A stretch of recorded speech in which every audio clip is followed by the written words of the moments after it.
This is the Scorecard, where you score the latest sports news and in-depth views. I'm Anton Roxas. On the Scorecard tonight, Eala starts her Philippine Women's Open campaign in dominating fashion in front of a home crowd by beating Russian netter Alina Charaeva. Finals MVP talk is getting loud, and it's following CJ Perez after a clutch performance to give San Miguel a 2-1 edge over TNT in the PBA Philippine Cup Finals.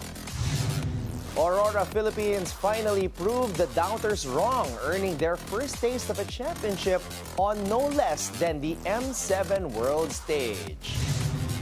From a dream in the meeting room to the biggest stage in football, Seattle Seahawks stuns the LA Rams, and now the Seahawks are Super Bowl bound. All the headlines and more on the Scorecard tonight, the 26th of January. Now, here's our roundup. When the finals moment called, CJ Perez answered, scoring a 4-point dagger and a cold-blooded 3. The Apex Predator gives SMB a 2-1 edge over TNT, and fans this early are calling him MVP.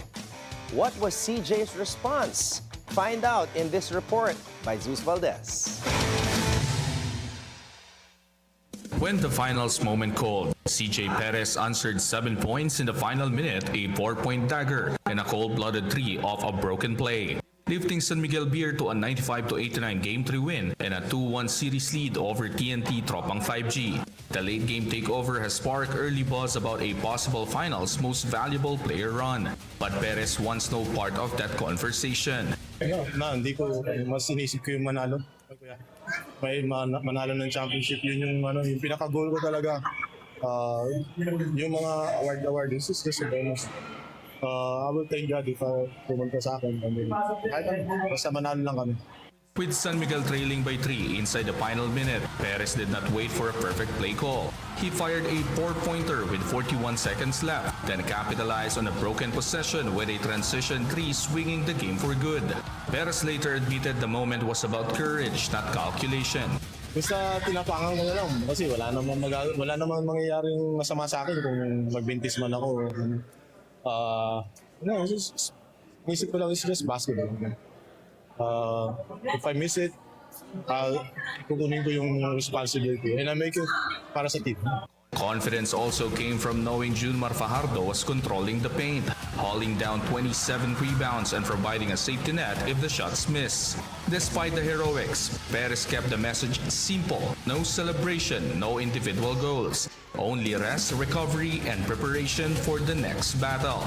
For sure, hindi naman kami magkukumpiyansa talaga.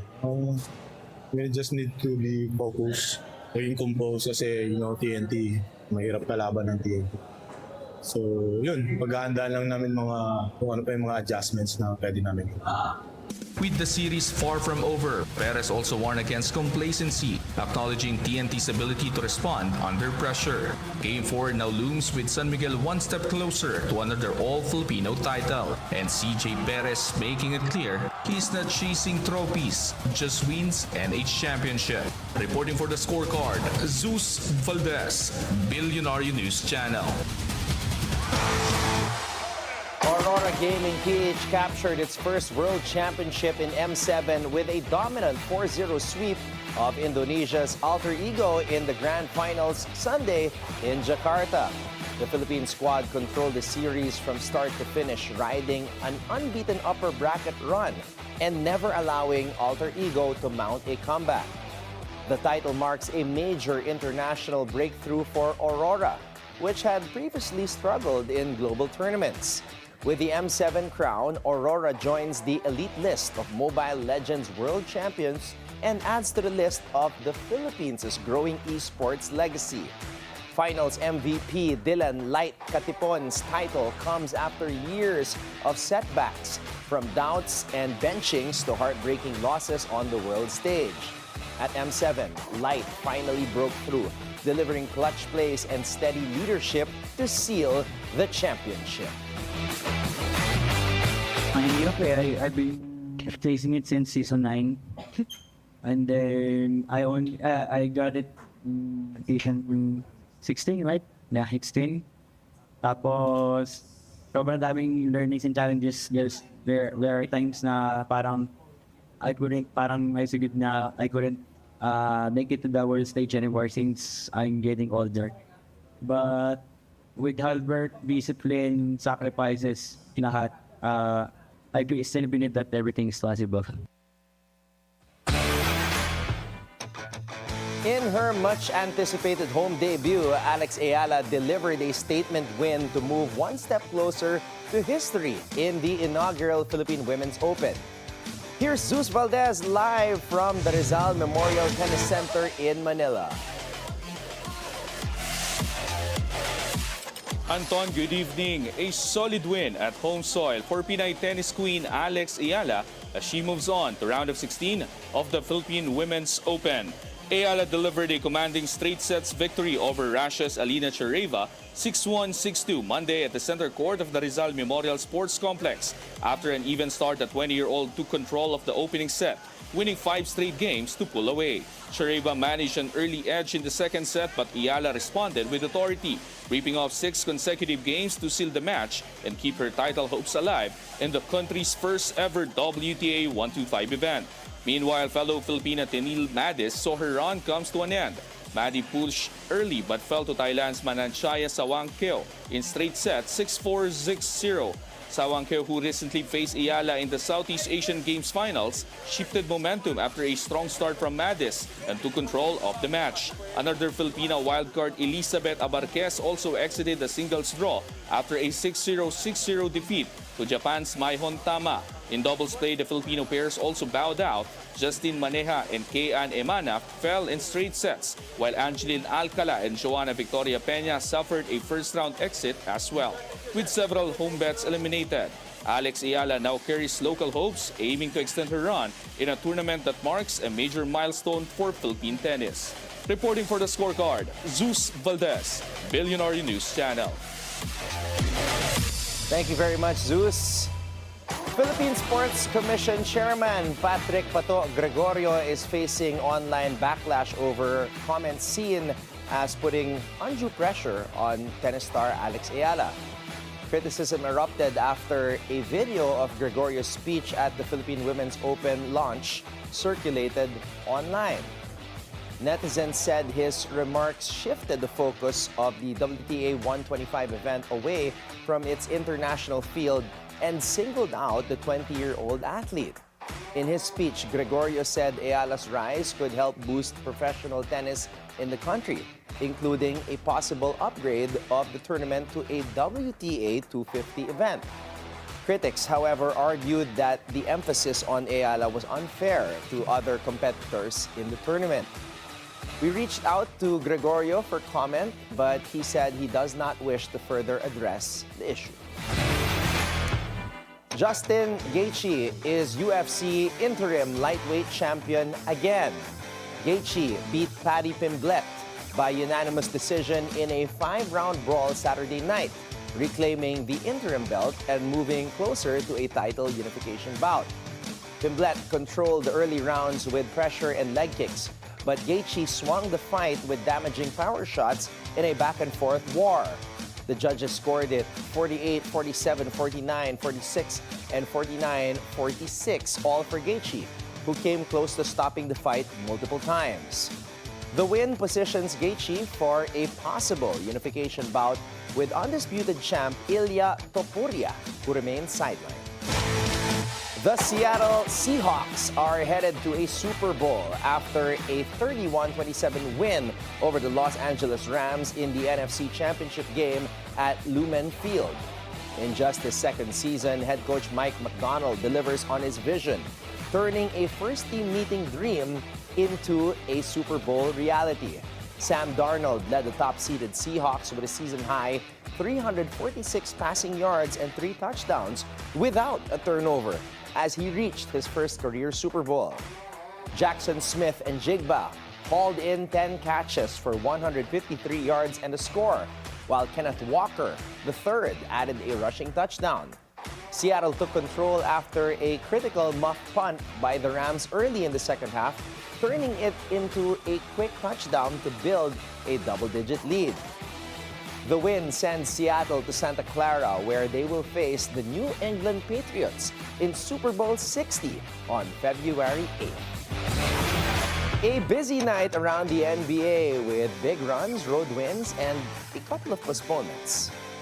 In San Antonio, the Pelicans pulled away late as Sadiq Bey and Zion Williamson scored 24 points apiece in a 104-95 win over the Spurs. Both added 10 rebounds, and New Orleans sealed it at the line down the stretch. In Minneapolis, the Warriors dominated the second half to rout the Timberwolves 111-85. Steph Curry led the way with 26 points and 7 assists as Golden State handed Minnesota its 5th straight loss. In Oklahoma City, the Raptors stole a tight one on the road, beating the Thunder 103-101. Emmanuel quickly hit 2 huge threes late and finished with 23 points to seal the deal. Meanwhile, 2 games were postponed: Nuggets Grizzlies and Mavericks Bucks due to severe weather conditions. Now, let's take a look at the other games from around the league.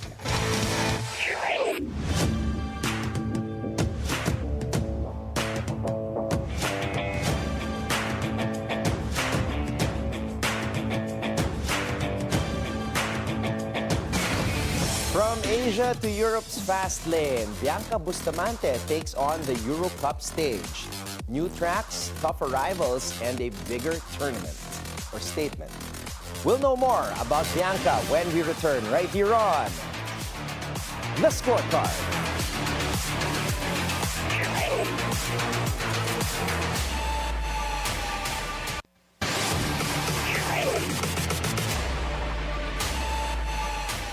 From the Philippines to the world stage, a trailblazer in open-wheel racing, breaking barriers, and making history one lap at a time. We'll see how she is doing now that she is set to take stage in Euro Cup. Here's Zeus Valdez with his interview with Filipina top racer Bianca Bustamante.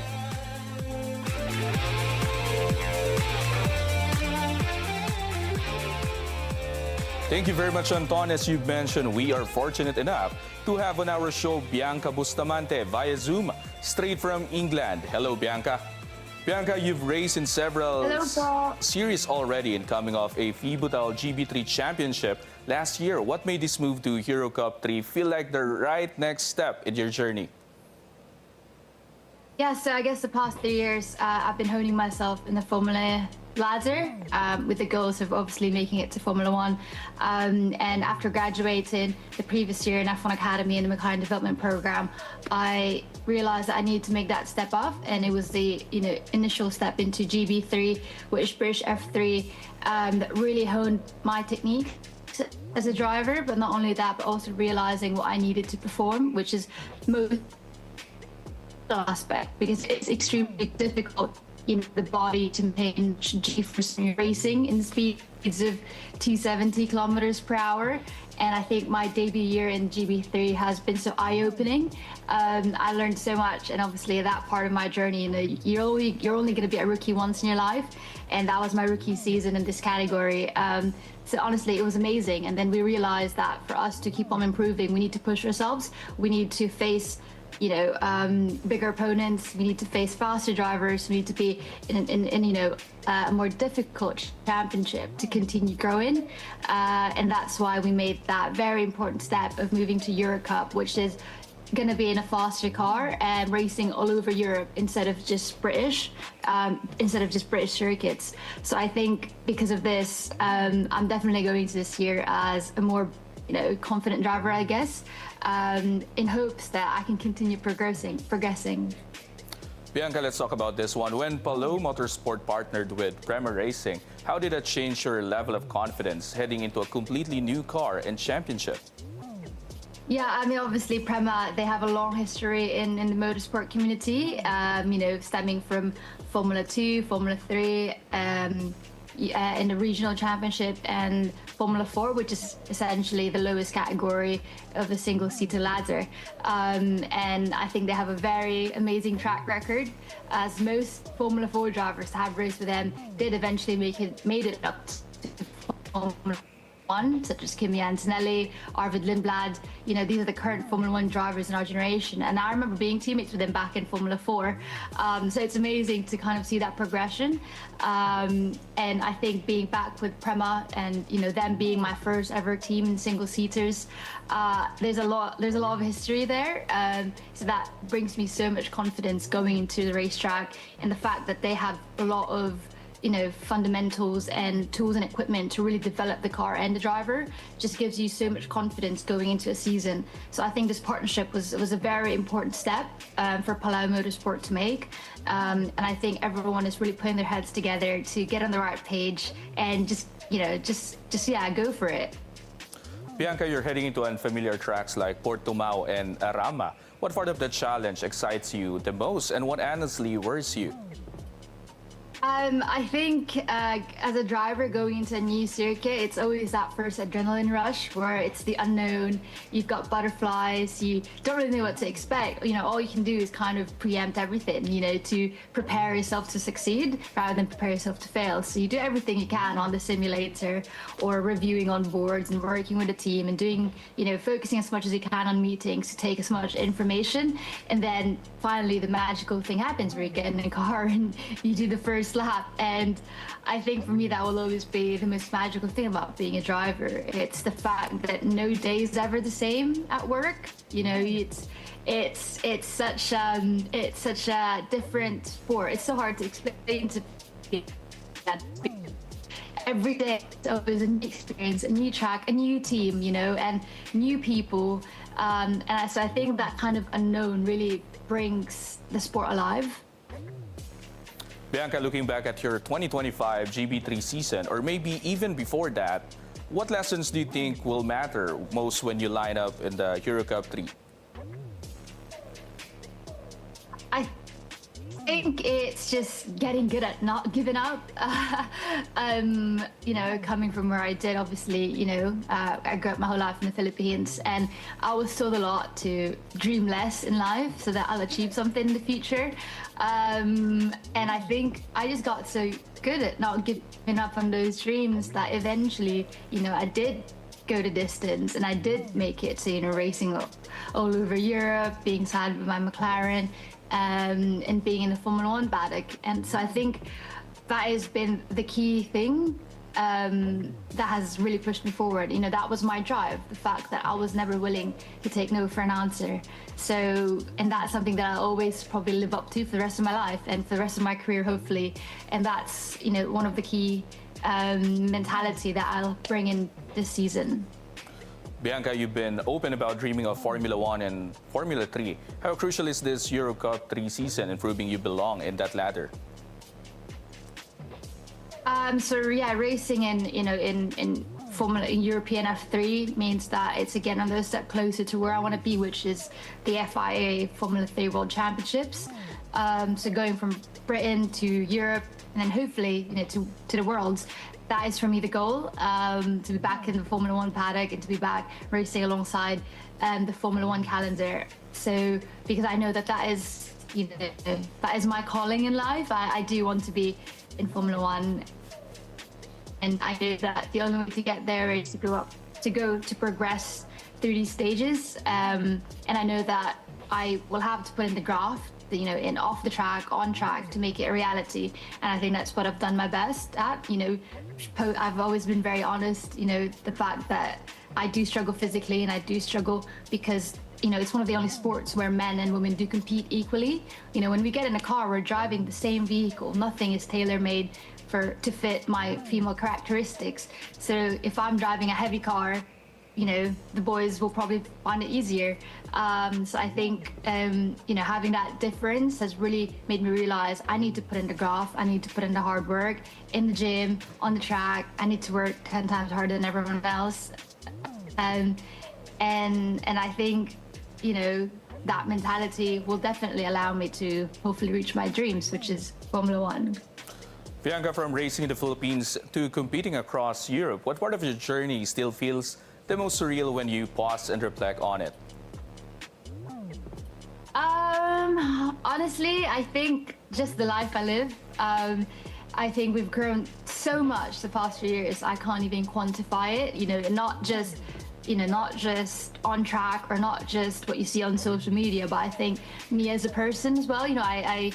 I turned 21 like 3 days ago, so the thought of me being 21 now, and when I first started my motorsport journey, in single seaters, I was 16. So on his phone, that's for sure. But at the same time, I look back and I don't even recognize that little girl that first started racing, because of how fast I had to grow up in this world or in this industry. You have to be everything to everyone all at once. You have to be a racing driver. You have to be good at media. You need to market yourself. You need to post on Instagram. You need to talk about the things that you're uncomfortable with, that breaks you down. You have to face failure. You have to face the mirror right in front of you when it's so difficult, which is absolutely, it's a lot to manage. And, to be living by myself as well. I moved out of home when I was 16. So I think having all of that mixed into kind of one equation, it definitely pushes you to grow up. And I think that is the one thing I'll always kind of take for granted, the fact that I've lived so much at such a young age. And I look back to it and I'm like, oh my gosh, I can't actually believe I did all of that and I got to live all my dreams. And I guess that's definitely one of it for sure. Bianca, belated happy birthday. And also, you've openly spoken regarding the unseen hard work behind the scenes. What's one sacrifice fans might not realize you've had to make to this level? Probably the amount of work I had to put in, not the physical thing, but actually the mental bit.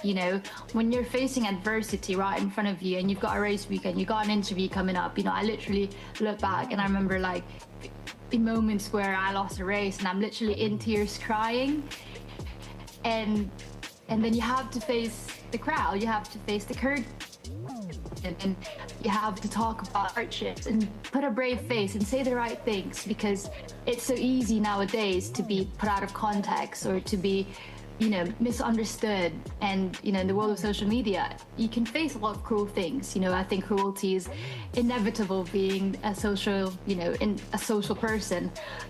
So I think having to deal that and having a rough day at work, it takes a toll on you, and obviously, being so young at that time. So I think often people take for granted that the people they see online are actually real people. The athletes that you watch compete, the people that you watch on TV, the people that you see on Instagram posting and opening up about their hardships, it's actual real people behind this screen.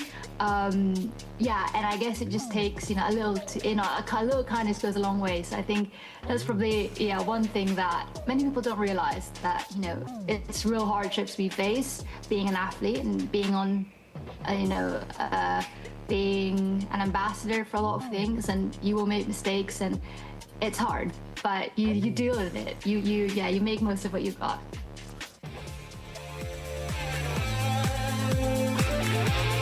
And that's just part of the story. More from our conversation with Bianca airing tomorrow night. And with that, thank you for joining us. We'll see you again tomorrow on the Scorecard, where sports is our business and business is our sport, right here on the Bilyonaryo News Channel. This is Anton Roxas. Have a blessed evening, everybody. Good night.